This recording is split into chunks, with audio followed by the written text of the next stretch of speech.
Halo mulo-mulo, movie lovers. Selamat datang di channel Bos Film. Di sini, saya akan mereview sebuah film yang berjudul Veteran, yang dirilis pada tahun 2015 dan dibintangi aktor dan aktris ternama dari Korea Selatan. Film ini saya review karena perpaduan genre action dan komedi yang ditampilkan cukup baik. So, check it out! Film ini dimulai dengan seorang pria dan perempuan yang sedang mencari sebuah mobil di pusat penjualan mobil bekas. Hingga akhirnya mereka menemukan sebuah mobil yang cocok dengan mereka, yaitu sebuah mobil Mercedes-Benz berwarna putih. Pasangan ini akhirnya menandatangani persetujuan kontrak pembelian mobil tersebut. Scene selanjutnya memperlihatkan hal janggal, di mana seorang karyawan penjual mobil tersebut meletakkan sebuah barang di bagasi mobil. Ternyata barang tersebut ialah sebuah alat pelacak GPS, di mana penjual mobil tersebut berusaha untuk mencuri kembali mobil tersebut dengan alat pelacak yang ada. Hingga akhirnya mereka menemukan mobil yang telah mereka cari, dan mereka membawa mobil ini ke sebuah tempat persembunyian. Tempat persembunyian ini ialah sebuah bengkel rahasia yang sudah dipenuhi karyawan-karyawan yang ada di sana. Ternyata mereka merupakan sebuah sindikat ilegal pencurian mobil, di mana mereka akan mencuri mobil-mobil untuk dimodifikasi kembali sehingga akan dijual secara ilegal. Ketika proses modifikasi, bos sindikat ilegal ini menyuruh salah satu karyawannya untuk melepaskan alat pelacak yang ada di dalam bagasi. Namun, saat membuka bagasi tersebut, ternyata ada seorang pria di sana. Sontak, pria tersebut membuat seluruh orang yang ada di dalam bengkel kaget dan bingung. Ternyata, pria tersebut adalah pembeli mobil yang ada di awal film. Pria tersebut ternyata merupakan seorang polisi yang sedang menyamar. Pria ini bernama Seo Do-chul. Do-chul ini sendiri merupakan pemeran utama dari film Veteran ini. Scene selanjutnya memperlihatkan bagaimana seorang Seo Do-chul yang merupakan seorang polisi berusaha memberantas sindikat ilegal ini. Meskipun seorang diri, Seo Do-chul tidak merasa takut maupun gentir. Dengan kemampuan bela diri dia yang cukup baik, dapat dilihat bagaimana dia menjatuhkan satu persatu orang yang ada. Bahkan, kemampuan dia dapat dibilang sangat baik. Dengan menggunakan barang-barang yang ada di sekitarnya, dia mengalahkan satu persatu. Scene ini memperlihatkan bagaimana dia melawan sudah seperti Jackie Chan. Hingga akhirnya mereka semua berhasil ditangkap. Dan ternyata sindikat ini tidak hanya menjaring di sekitar negara Korea, bahkan sudah mencapai mafia-mafia Rusia. Scene selanjutnya memperlihatkan bos sindikat ilegal mencoba melakukan transaksi dengan mafia-mafia Rusia. Di sini, Seo Do-chul dan kepolisian sudah menyamar sebagai supir kontainer untuk menyergap mereka. Setelah mengetahui mereka dijebak, mafia-mafia Rusia berusaha melarikan diri. Namun, mereka berusaha dikejar oleh aparat kepolisian. Di sini akan saya tampilkan adegan-adegan dari pengejaran terhadap mafia-mafia Rusia.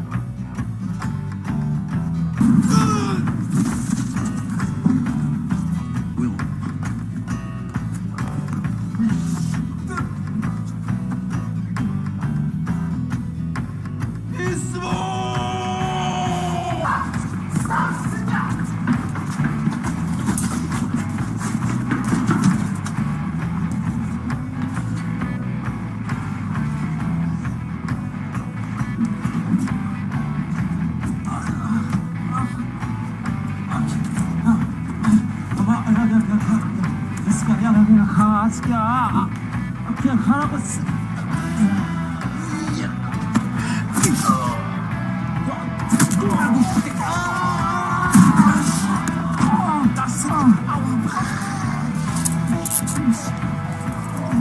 어디서 국가신기 잡고 치는 어서 스키야 어서 스키야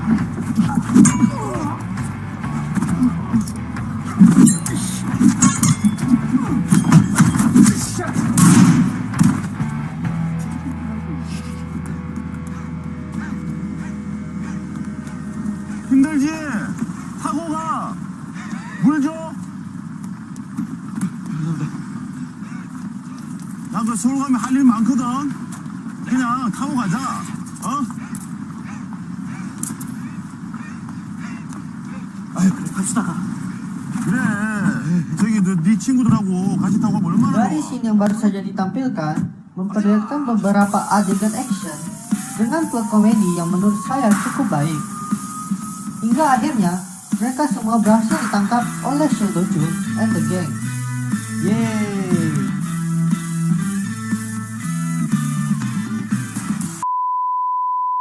Oke, setelah operasi penangkapan sindikat ilegal dan mafia Rusia berhasil, Do-chul dibawa oleh salah satu kenalannya pergi ke sebuah klub malam yang berisi orang-orang konglomerat. Salah satunya ialah Jo Tae-oh, yang merupakan anak dari CEO perusahaan terkemuka Shin Jin.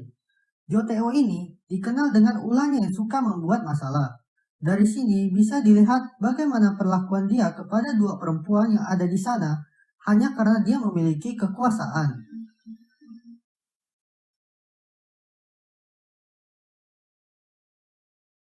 Selanjutnya, ditampilkan Jo Tae-oh yang sedang dalam perjalanan menuju kantornya.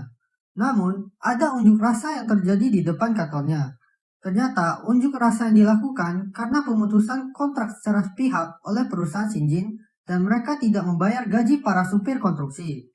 Supir konstruksi tersebut dipanggil untuk menemui Jo Tae-oh. Namun, dengan sifatnya itu, Jo Tae-oh akan membayar gaji supir apabila supir ini mau berkelahi dengan salah satu karyawannya. Supir tersebut tentu saja menolak, apalagi ada anaknya di sana.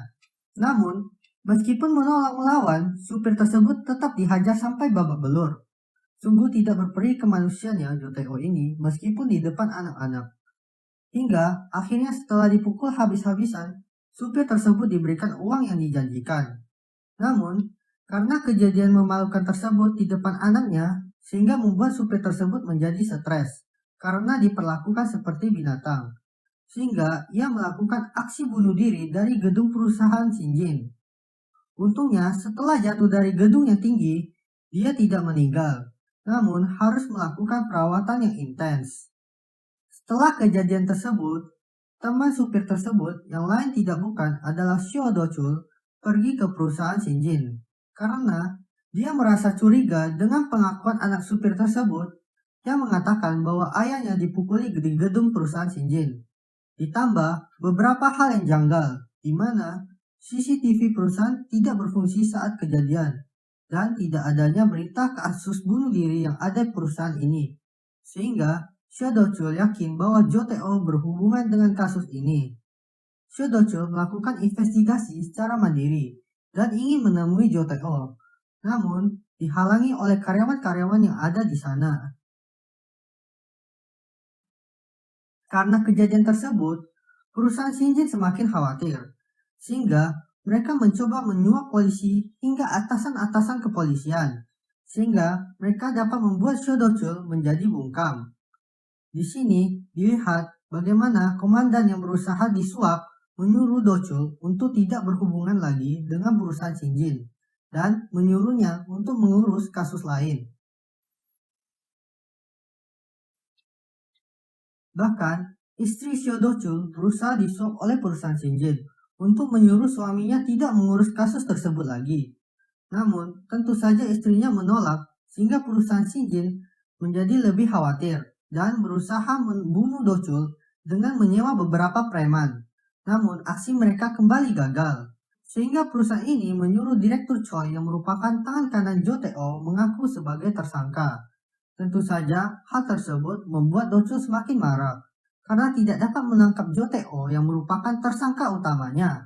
Do-chul berusaha menangkap Jo Tae-oh kembali, di mana diketahui bahwa Tae-oh akan melakukan pesta di sebuah klub malam bersama konglomerat lainnya. Dan tentu saja diketahui bahwa Tae-oh menggunakan obat terlarang. Sehingga Do-chul bersama kepolisian berusaha menangkap basah Tae-oh yang sedang menggunakan narkoba. Namun, mereka dihalangi oleh petugas-petugas keamanan yang ada di klub malam sana. Tentu saja, kedatangan Do-chul ini membuat Tae-oh kaget dan marah. Sehingga, dia berusaha melarikan diri melalui basement belakang. Bahkan, dia menabrak mobil-mobil kepolisian dan menerobos jalan raya. Pengejaran tentu saja dilakukan oleh Do-chul menggunakan sepeda motor. Dan Tae-oh berusaha menerobos area pejalan kaki sehingga dia menabrak banyak properti-properti pertokoan yang ada di sana. Sudah kayak Fast and Furious aja ya. Hingga akhirnya mobil Theo berputar-putar dan berhenti sehingga ia tidak bisa melarikan diri. Dari sinilah show Do-chul versus Jo Tae-oh dimulai. Namun, dengan cerdiknya Do-chul melihat ada CCTV dan kerumunan massa yang sedang merekam, sehingga ia membiarkan dirinya dipukul oleh Jo Tae-oh hingga babak belur. Karena dengan cara apapun, Jo Tae-oh tidak bisa disentuh karena memiliki kekuasaan. Sehingga hanya dengan bukti langsung yang disaksikan oleh publik, mereka bisa menangkap basah Jo Tae-oh, Direktur Choi, hingga kejahatan perusahaan Shinjin berhasil terekspos. Endingnya, diperlihatkan supir tersebut kembali sadar atau siuman. So, inilah review film veteran dari saya. Semoga mula-mula dapat menyukai review ini, and always stay tuned for next video. Dan dukung terus channel ini supaya dapat berkembang dan menjadi lebih baik ke depannya.